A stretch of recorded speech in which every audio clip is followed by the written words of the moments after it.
Bismillahirrahmanirrahim. Assalamualaikum warahmatullahi wabarakatuh. Salam sehat untuk kita semua. Hari ini kita akan melanjutkan materi sebelumnya. Kalau kemarin kita sudah membahas tentang antibodi monoklonal dan juga aplikasinya untuk diagnosis, kali ini kita akan sedikit membahas aplikasi antibodi monoklonal untuk terapi pengobatan. Ada beberapa contoh yang mungkin akan saya ambil pada aplikasi antibodi monoklonal untuk terapi pengobatan. Salah satunya yaitu penggunaan antibodi monoklonal yang dimungkinkan bisa digunakan sebagai obat untuk anti-COVID. Lalu yang kedua, antibodi monoklonal yang bisa digunakan sebagai terapi untuk pengobatan kanker. Sedikit flashback dari materi sebelumnya tentang antibodi monoklonal. Antibodi merupakan campuran protein di dalam darah dan juga nantinya akan disekresikan oleh mukosa menghasilkan sistem imun yang bertujuan untuk melawan antigen asing yang masuk ke dalam sirkulasi darah. Antibodi dibentuk oleh sel darah putih yang disebut limfosit B. Limfosit B akan mengeluarkan antibodi yang kemudian diletakkan pada permukaannya. Setiap antibodi yang berbeda akan mengenali dan mengikat hanya satu antigen spesifik. Nah, ini adalah salah satu keuntungan dari antibodi monoklonal. Antigen sendiri merupakan suatu protein yang terdapat pada permukaan bakteri, virus, maupun sel kanker. Pengikatan antigen akan memicu multiplikasi sel B dan melepaskan antibodi. Ikatan antibodi mengaktifasi sistem respon imun yang akan menetralkan dan mengeliminasinya. Kenapa kita menggunakan antibodi monoklonal untuk terapi sebuah penyakit? Antibodi monoklonal memiliki beberapa keuntungan. Yang pertama, spesifik. Lalu yang kedua, rendah kontaminan ketika kita gunakan untuk injeksi secara langsung melalui darah.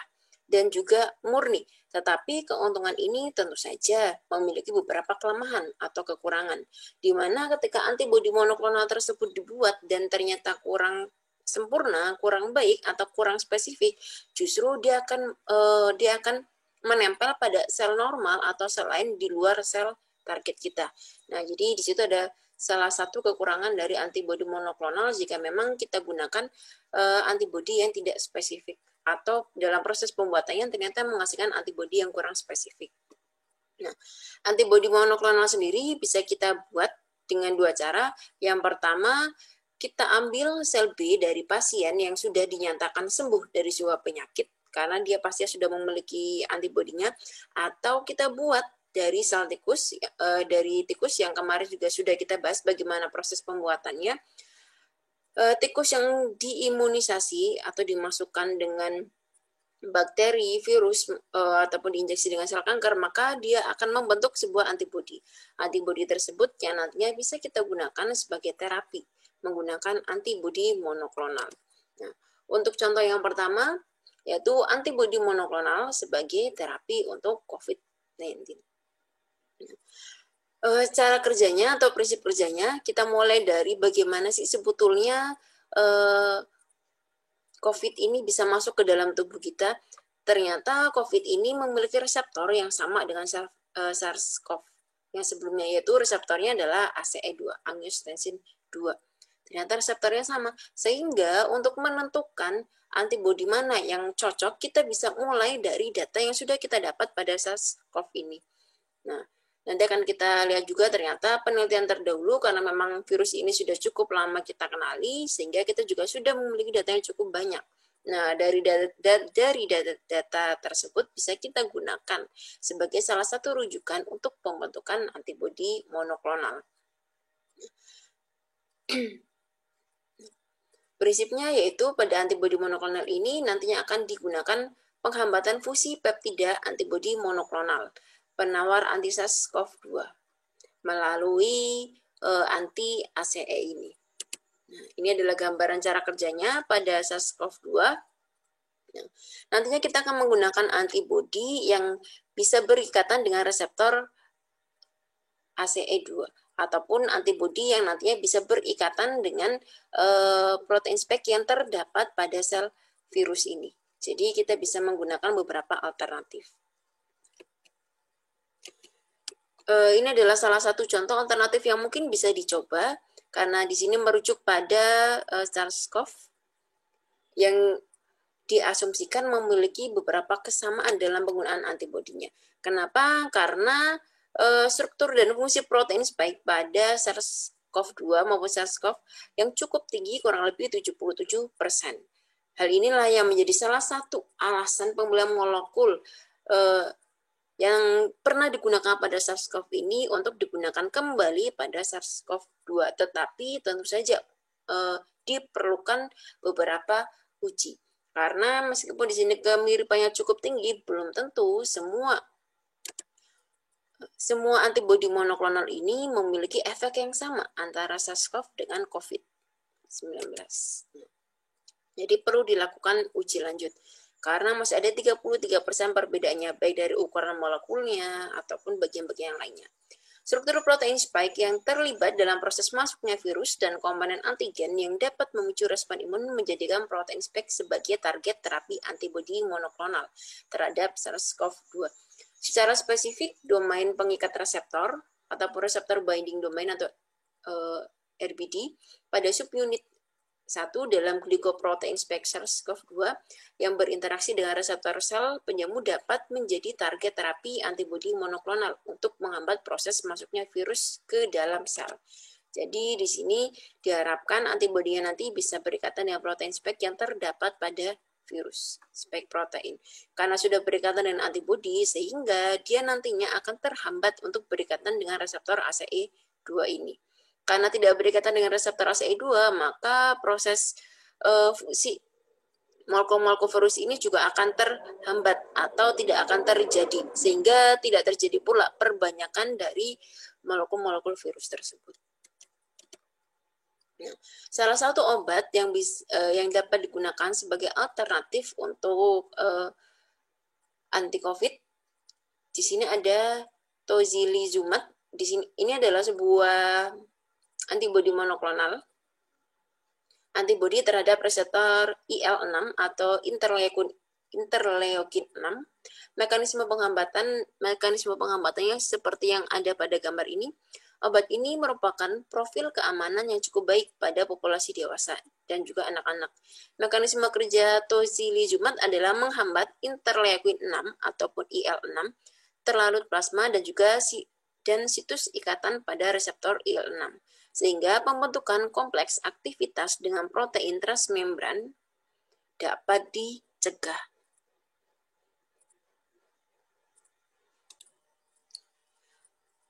Obat tocilizumab ini membantu mengurangi peradangan ataupun inflamasi yang terjadi di paru-paru pada pasien COVID, meskipun belum ada penelitian lebih lanjut mengenai efektivitas dari obat ini, terutama pada pasien COVID yang memang sudah sangat kritis atau cukup parah. Belum diketahui apakah tocilizumab ini memang cukup efektif atau tidak.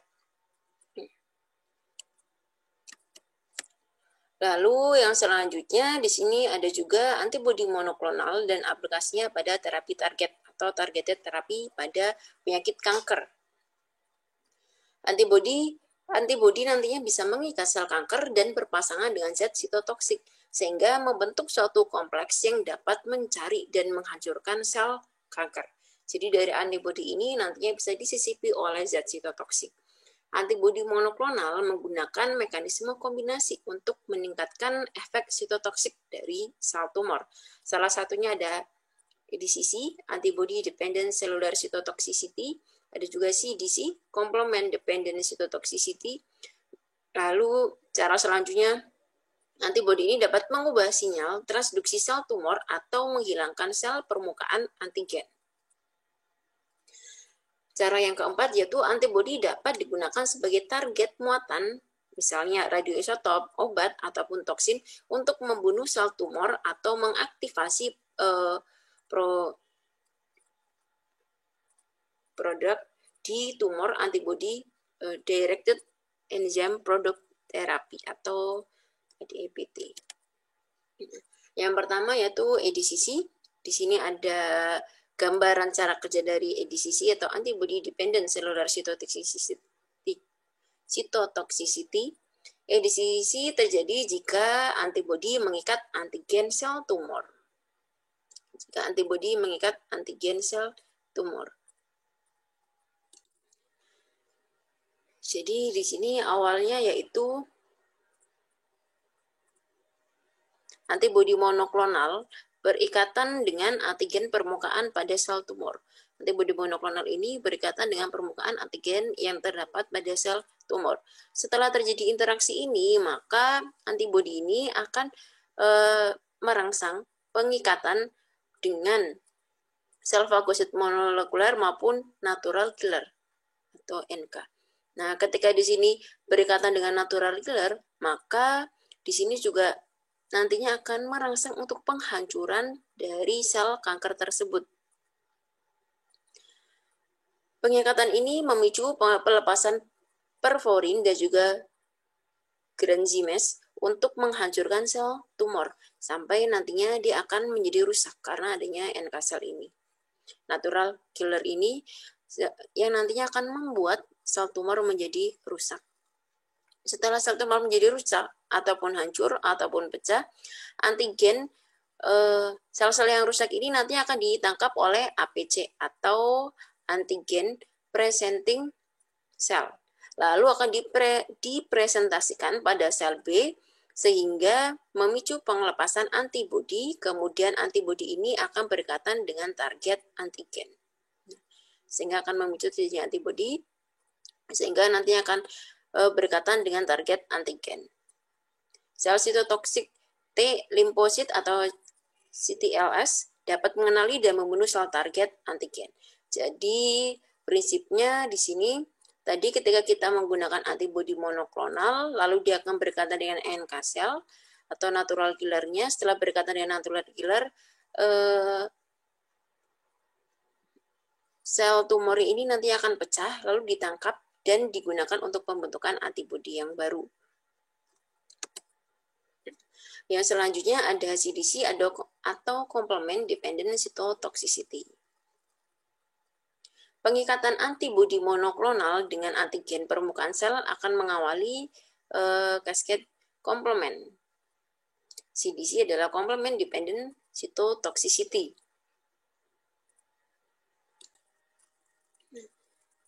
Metode yang kedua di sini ada antibodi monoklonal yang berikatan dengan antigen pada sel kanker maupun sel tumor. Nah, setelah terjadi pengikatan, dan biasanya dia akan spesifik atau berikatan dengan IgG, sehingga memicu komplement protein lain untuk mengawali pengelepasan proteolitik sel efektor kemotaktik. Nah, setelah di sini setelah terjadi pengikatan dan sudah keluar adanya proteolitik, tahapan yang selanjutnya di sini yang akan terjadi adalah cascade complement ini diakhiri dengan adanya MAC atau membrane attack complex. Nah, proteolitiknya sudah keluar, lalu terjadi membrane attack complex. Setelah membentuk membrane attack complex, maka di sini yang akan terjadi adalah adanya Na dan juga H2O yang dapat masuk ke dalam sel tersebut. Ketika Na dan H2O terus masuk, maka lama-kelamaan sel tersebut akan mengalami lisis. Prinsip yang ketiga yaitu perubahan transduksi sinyal. Reseptor growth factor merupakan suatu antigen target tumor. Ekspresinya berlebihan pada keganasan. Aktivasi transduksi sinyal pada kondisi normal akan menginduksi respon mitogenik dan meningkatkan kelangsungan hidup sel. Hal ini diikuti dengan ekspresi perkembangan sel tumor yang berlebih yang juga menyebabkan tumor tidak sensitif terhadap zat kemoterapi. Antibodi monoklonal sangat potensial menormalkan laju perkembangan sel dan membuat sel sensitif terhadap zat sitotoksik dengan menghilangkan signal reseptor ini. Target antibodi EGFR merupakan inhibitor yang kuat untuk transduksi sinyal. Terapi antibodi monoklonal memberikan efek penurunan density ekspresi target antigen. Contohnya merupakan konsentrasi EGFR, permukaan sel tumor atau membersihkan ligan seperti VEGF. Pengikatan ligan yang pertama dimulai dari pengikatan ligan. Pengikatan ligan reseptor growth factor memicu dimerisasi dan aktivasi cascade signal. Nah, di sini tahapan awalnya pengikatan ligan pengikatan gen reseptor growth factor memicu dimerisasi, terjadinya dimer dan aktivitas sinyal. Lalu sehingga terjadi proliferasi sel dan hambatan terhadap zat sitotoksik. Antibodi monoklonal menghambat sinyal dengan cara menghambat dimerisasi. Pembentukan dimernya nanti akan dihambat oleh antibodi monoklonal sehingga proliferasi tidak terjadi. Yang kedua yaitu antibody directed enzyme product therapy. ADEPT menggunakan antibodi monoklonal sebagai penghantar untuk sampai ke sel tumor. Di sini antibodi monoklonal digunakan sebagai penghantar untuk sampai kepada target yaitu sel tumor. Kemudian enzim mengaktifkan produk pada tumor. Hal ini dapat meningkatkan dosis aktif drug di dalam tumor. Konjugasi antibodi monoklonal dan enzim mengikat antigen permukaan sel tumor. Kemudian sitotoksik dalam bentuk inaktif atau produk akan mengikat konjugasi antibodi monoklonal dan enzim permukaan sel tumor. Ini nantinya dia akan berikatan dengan produk yang sudah terdapat pada antibodi monoklonal. Akhirnya aktivasi produk terpecah dan melepaskan aktif drug di dalam tumor.